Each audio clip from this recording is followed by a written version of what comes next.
તારીખ 30/8/2023ના દિવસે મહંત સ્વામી મહારાજ રોબિન્સવિલમાં બિરાજમાન હતા.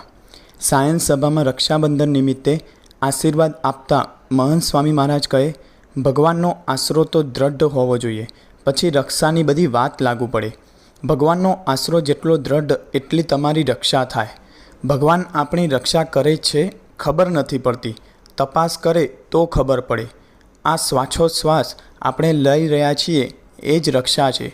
ભગવાન આપણી સર્વ પ્રકારે રક્ષા કરે છે, દેહની રક્ષા અને જીવની પણ રક્ષા.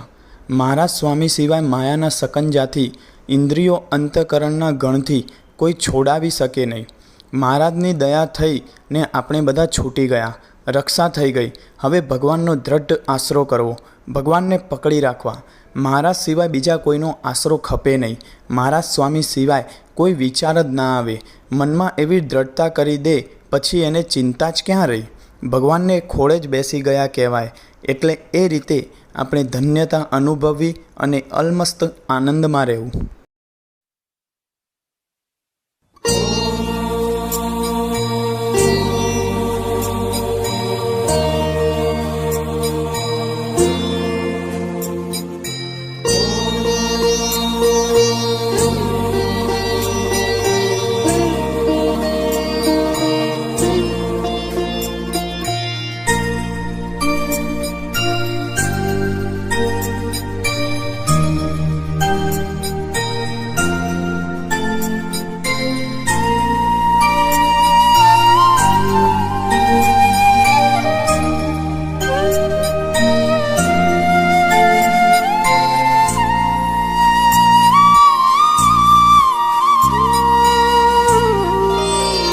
આપને યાદ કરવા શ્રુતિના પાઠ છે.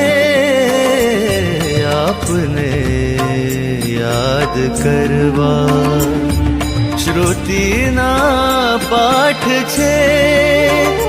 આપને પ્રેમ કરવો, આપને પ્રેમ કરવો સાધના તમામ છે. આપને યાદ કરવા, આપને યાદ કરવા.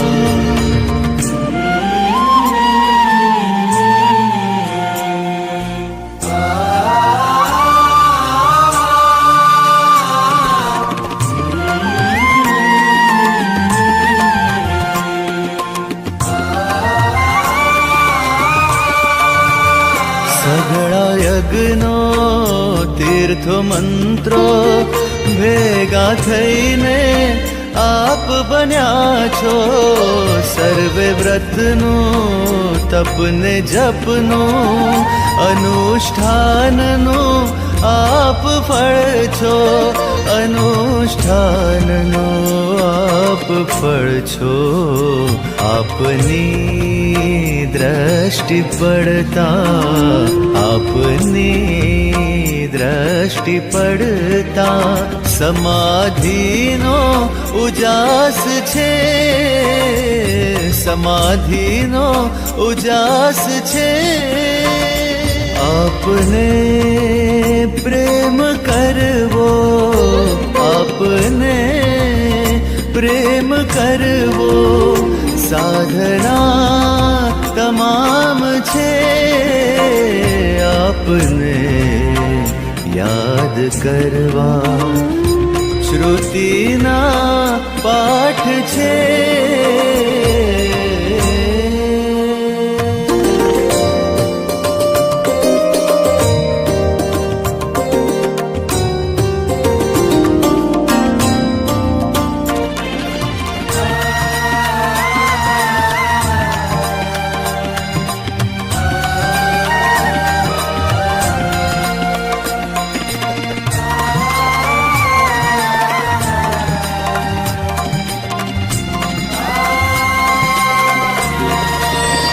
પ્રભુને પણ ફાવી ગયું છે.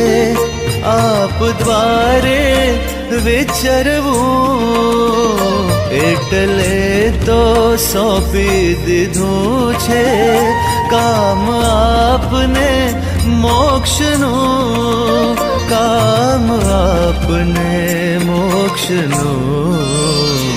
આપના રાજીપામાં, આપના રાજીપામાં મુક્તિનો અહેસાસ છે, મુક્તિનો અહેસાસ છે. આપને પ્રેમ કર